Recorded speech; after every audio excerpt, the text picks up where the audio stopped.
Hello दोस्तों, कैसे आप सभी लोग। आई होप आप सभी लोग ठीक होंगे। दोस्तों, आज की इस वीडियो में मैं आपको विस्तार के chapter number first the third level के बारे में बताने वाला हूं। तो दोस्तों, वीडियो को ध्यान से देखें और यदि आप मेरे चैनल पर नए हैं तो चैनल को सब्सक्राइब करें और आने वाली नोटिफिकेशन को सबसे पहले पाने के लिए नोटिफिकेशन बेल को प्रेस करना ना भूलें। तो आइए दोस्तों, लेसन को स्टार्ट करें। तो दोस्तों, ये है विस्तार का chapter number first the third level, जो कि जैक फिनेने ने लिखा हुआ है।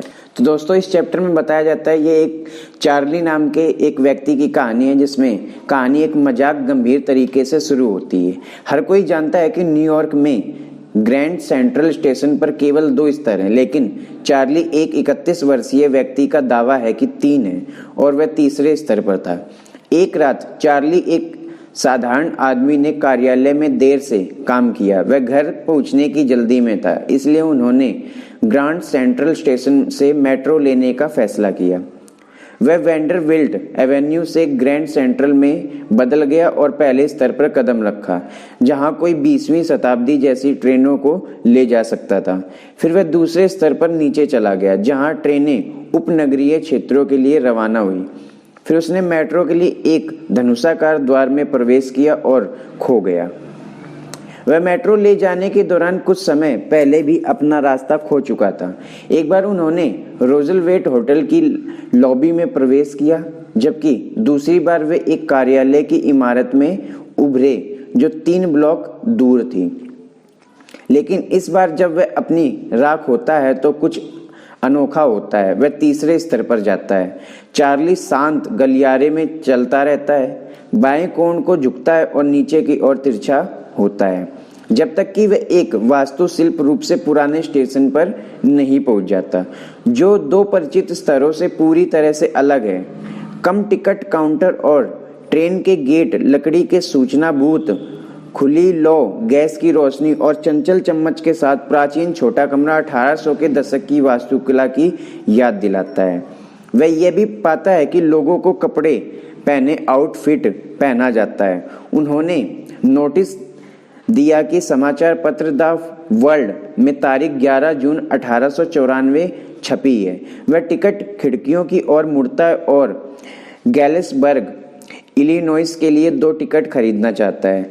चूंकि उनके पास पुरानी शैली की मुद्रा नहीं थी, इसलिए वे टिकट नहीं खरीद सके और घर वापस आ गए। वह हमेशा अपनी पत्नी लुइस के साथ गल्सबर्ग की यात्रा करना चाहते थे।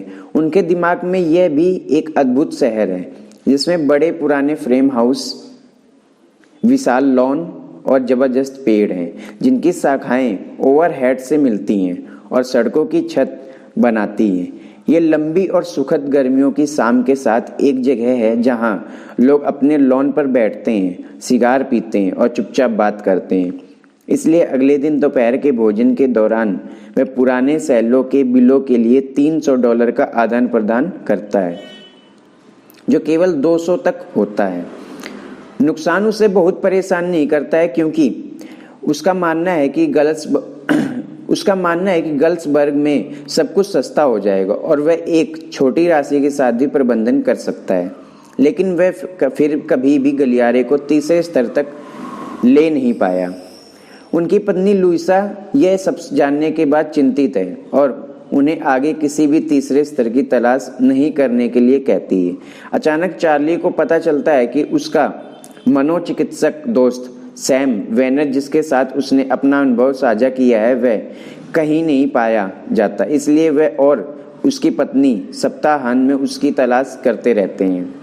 एक दिन अपने स्टॉप संग्रह के साथ उपद्रव करते हुए चार्ली एक पत्र भर में आता है, जो पहले नहीं था। यह राष्ट्रपति गॉरफील्ड की तस्वीर के साथ एक फीके 6 स्टैम्प पर पोस्ट मार्क रखता है। लिफाफा 18 जुलाई 1894 को चार्ली के दादा को गैल्सबर्ग में भेजा गया और उन्हें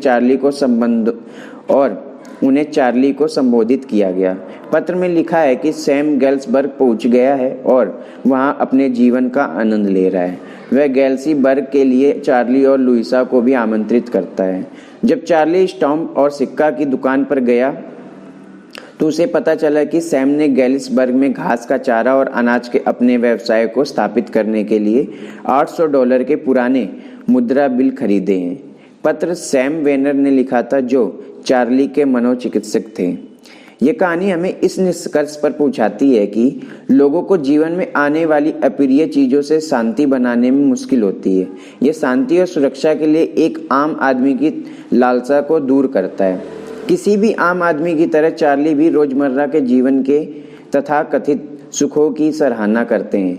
वह अतीत में बने रहना चाहता है क्योंकि 1894 अधिक शांतिपूर्ण, सुरक्षित और निर्मल है। 1894 में दुनिया ने युद्ध के नतीजों को नहीं देखा। युद्ध, आतंक और बीमारी के साथ आने वाली असुरक्षाओं ने चार्ली जैसे आम लोगों को बेहतर बना दिया, जो जीवन की कठोर वास्तविकताओं से एक क्षणिक राहत चाहते हैं। तो दोस्तों, ये है चार्ली की कहानी कि कैसे वो पुराने समय में जाकर कैसे उस समय का आनंद लेता है।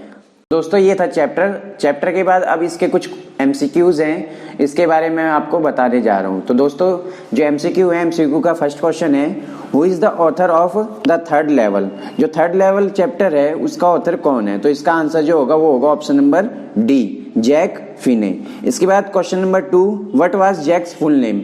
जो जैक था उसका पूरा नाम क्या था? तो इसका आंसर होगा option number A, Walter Braden Jack Finney. इसके बाद क्वेश्चन नंबर 3 है, why was the author rename. उसका जो नाम है दोबारा से क्यों पड़ा, तो उसका नाम क्यों बदला गया, उसके बाद तो उसका नाम क्यों बदला गया ये बताना है। तो इसका आंसर होगा option number C, to honour his mother. उसकी जो मदर है अपनी माँ को सम्मानित करने के लिए। उसके बाद क्वेश्चन नंबर 4, तो क्वेश्चन नंबर 4 है, what are the authors best known works. लेखक की सबसे अच्छी ज्ञात रचनाएं क्या हैं? तो इसका जो आंसर होगा वो होगा option number D, science fiction और थ्रिलर। इसके बाद दोस्तों क्वेश्चन नंबर 5 है, what is the meaning of walking dream wish fulfilment. यहाँ पे वॉकिंग ड्रीम विश फुलफिलमेंट का मतलब क्या होगा? तो जो इसका आंसर होगा वो होगा option number A, a pleasant wish that makes one forget the present. मतलब एक सुखद इच्छा जो किसी को वर्तमान को भूल जाती है। तो दोस्तों, उसके बाद नेक्स्ट क्वेश्चन है, question number 6, what is the theme of the lesson. Lesson की थीम क्या है यहाँ पे? तो इसका आंसर होगा option number A, human tendency of escapism because of harsh realities of the present। तो इसका आंसर है ऑप्शन नंबर ए, वर्तमान की कठोर वास्तविकताओं के कारण पलायनवाद की मानव प्रकृति। उसके बाद नेक्स्ट क्वेश्चन है, question number 7, how does the story begin. जो स्टोरी है उसकी शुरुआत कैसे होती है? तो इसका जो आंसर होगा option number D, in a serious manner. इसके बाद नेक्स्ट क्वेश्चन है, question number 8, what does the third level signify. जो थर्ड लेवल है वो क्या सिग्निफाई करता है? इसमें पूछा गया है जो थर्ड लेवल है वो क्या दर्शाता है। तो इसका जो आंसर होगा क्वेश्चन नंबर 8 का वो होगा ऑप्शन नंबर ए, वर्तमान समय की खुशहाल वास्तविकताओं से बचने के लिए एक मानव प्रवृत्ति पिछले खुशहाल समय के लिए, a human tendency to escape from the harsh realities of the present to past happy times. इसके बाद नेक्स्ट क्वेश्चन है, what is walking dream wish fulfilment according to the psychiatrist in the lesson.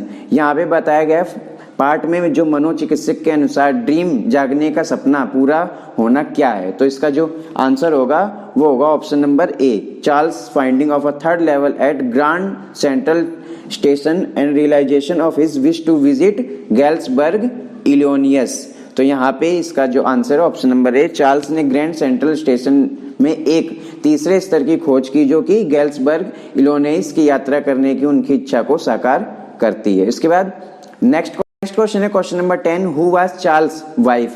जो Charles है उसकी पत्नी कौन थी? तो इसका आंसर होगा ऑप्शन नंबर डी, लुइसा। तो दोस्तों उसके बाद क्वेश्चन नंबर 11 है, what is Sam's letter to Charles represent. यहाँ पे पूछा गया है क्वेश्चन नंबर 11 में चार्ल्स को सैम का पत्र क्या दर्शाता है। तो दोस्तों इसका जो आंसर होगा option number D, a blend of reality with fantasy. तो यहाँ पे जो इसका आंसर होगा a blend of reality with fantasy. इसके बाद क्वेश्चन नंबर 12 है, what is Sam's letter testimony to in the lesson proving.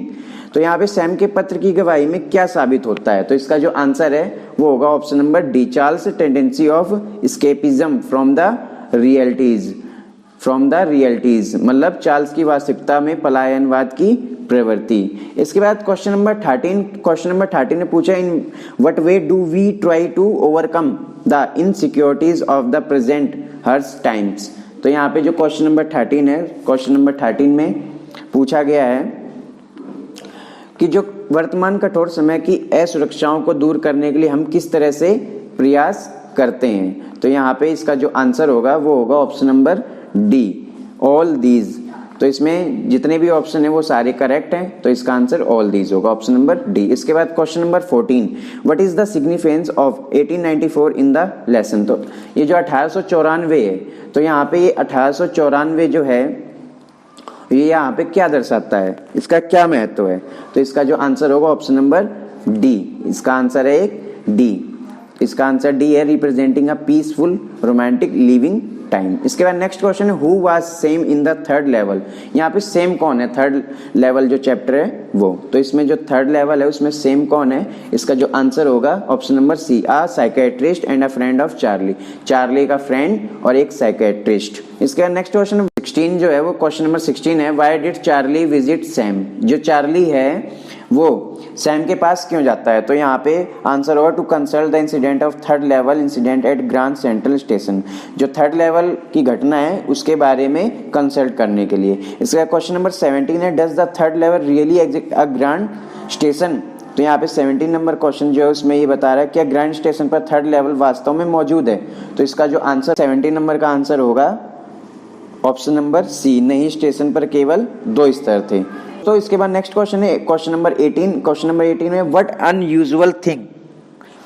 Unusual thing the narrator see at the Grand Central Station. तो यहाँ पे पूछा गया है ग्रैंड सेंट्रल स्टेशन में कथावाचक कौन सी असामान्य बात देखता है। तो इसका जो आंसर होगा वो होगा option number C, third level, तीसरा स्तर। इसके बाद क्वेश्चन नंबर 19 है, why was the narrator seeing the third level. तो क्वेश्चन नंबर 19 में पूछ रहा है कथाकार इस थर्ड लेवल को क्यों देख रहा था। तो इसका जो आंसर होगा वो होगा ऑप्शन नंबर डी। तो ऑप्शन नंबर डी है, as a result of stress and anxiety in his mind. तो उसके दिमाग में तनाव और चिंता के परिणाम स्वरूप। इसके बाद लास्ट क्वेश्चन है question number 20, what does the psychiatrist explain to Charley. तो यहाँ पे लास्ट क्वेश्चन है पूछ रहा है चार्ली जो मनोचिकित्सक है वो चार्ली को क्या समझाता है। तो इसका जो आंसर होगा option number D, that is was the result of stress and anxiety of his mind. मतलब यह उनके मन के तनाव और चिंता का सिर्फ परिणाम था। तो दोस्तों ये है 20 MCQs। तो दोस्तों आई होप आपको ये चैप्टर पसंद आया होगा, समझ आया होगा। दोस्तों आपको चैप्टर से रिलेटेड कोई डाउट है तो आप मुझे कमेंट बॉक्स पे कमेंट करके अपना डाउट क्लियर कर सकते हैं। तो दोस्तों वीडियो को देखने के लिए धन्यवाद। वीडियो को लाइक, शेयर और सब्सक्राइब करना ना भूलें।